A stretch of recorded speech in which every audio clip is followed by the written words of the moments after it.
Alright, we need to put a name on the plane. Might as well call it the Replica.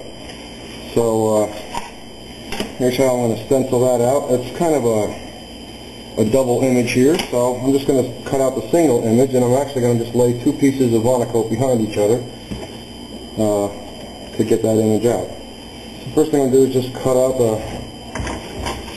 just the straight edges that I can. This is going to have to be done freehand. So I'll just do that, and then I'll just go ahead and tape this down on the plan sheet.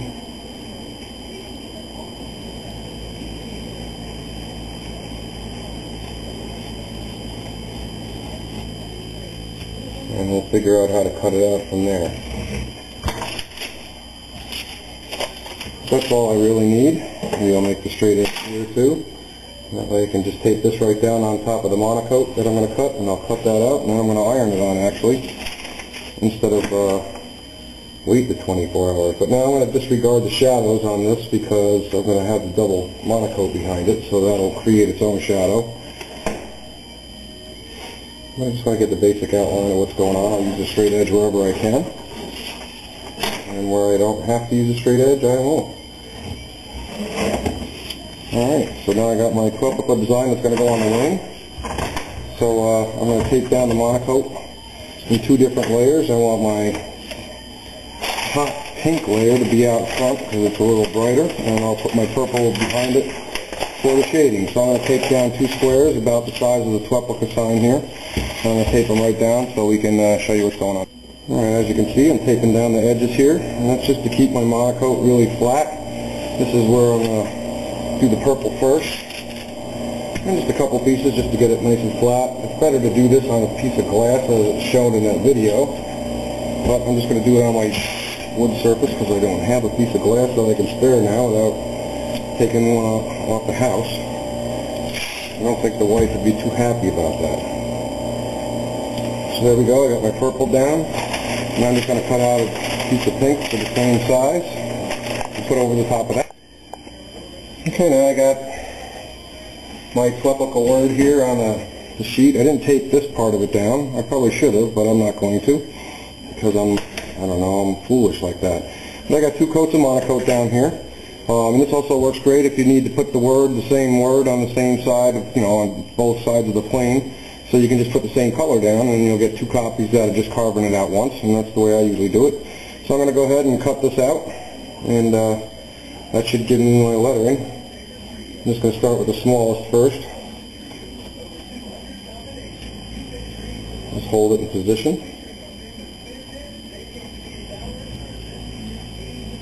And you kind of want to cut out the center section. I'm probably going to end up taping this down if I want to be good, so I'll get my A.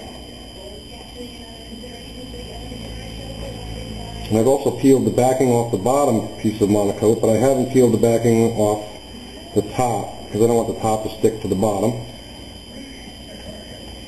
And that's about the way I do things. And again, still using a very dull blade.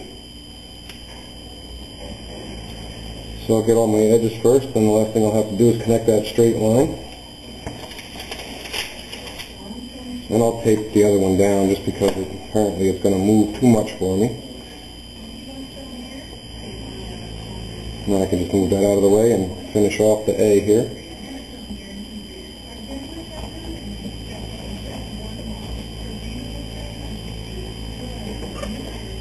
Okay, I have the A involved. I'll keep that around in case I ever want to use that A again somewhere. Now I'm going to go ahead and tape down the rest of this, and I'm just going to carve it all out, and I'll show you the letters when it's done. Alright, you're back just in time to see all the debris, and all the letters are cut out. So now I'll just go through and place them in order, fine-tune them, and cut off little points and edges that didn't make it all the way through, I guess. Or like there's the W of the pink, and the W of the purple.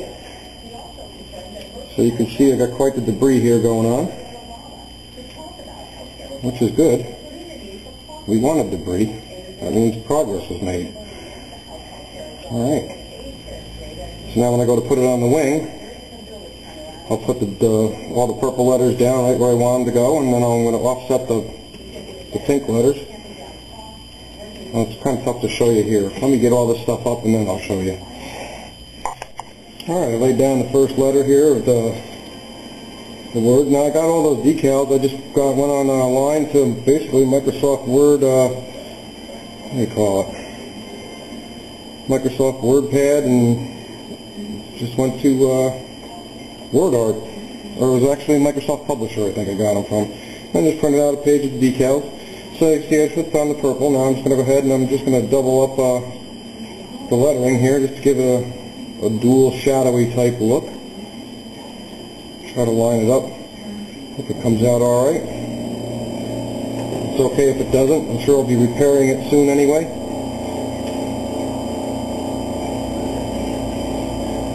But that's the fun.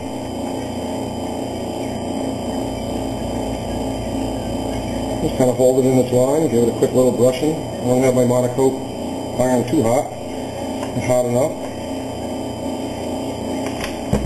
So I'll do that one, and then I'll come in and lay down the next letter. And I'm going to continue doing this till I get them all on there. Try to keep the tops lined up, because I believe that's the way things are going.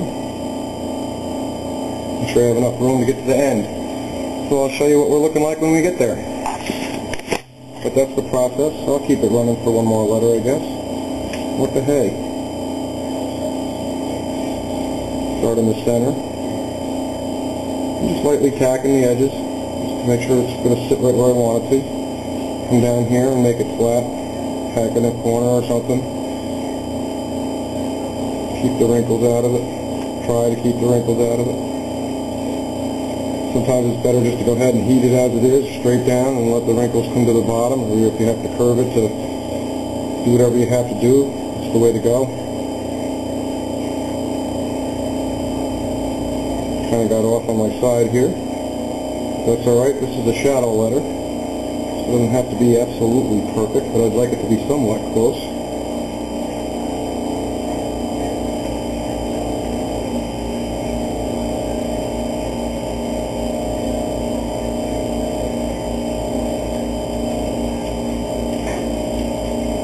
You see I like to work towards the center, from the center towards the outside, so I can push any air bubbles out as I go. And of course at the end of the entire project I'm going to go back over the whole model with the iron, because there's many wrinkles from just working with it and bending things or bumping into things. There we go. It's got some air bubbles in it, so I'll just take a pin.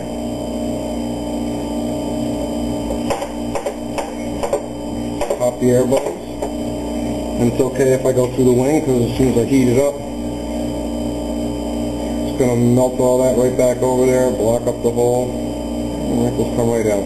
Air bubbles come right out. It's a wonderful product. Alright, so I'm going to finish her up. I'll be back when she's completed. The decals all put on there. Trying to get that big light beam out of there. But there's where she goes. So we now have a name of a plane. That means I can legally fly her.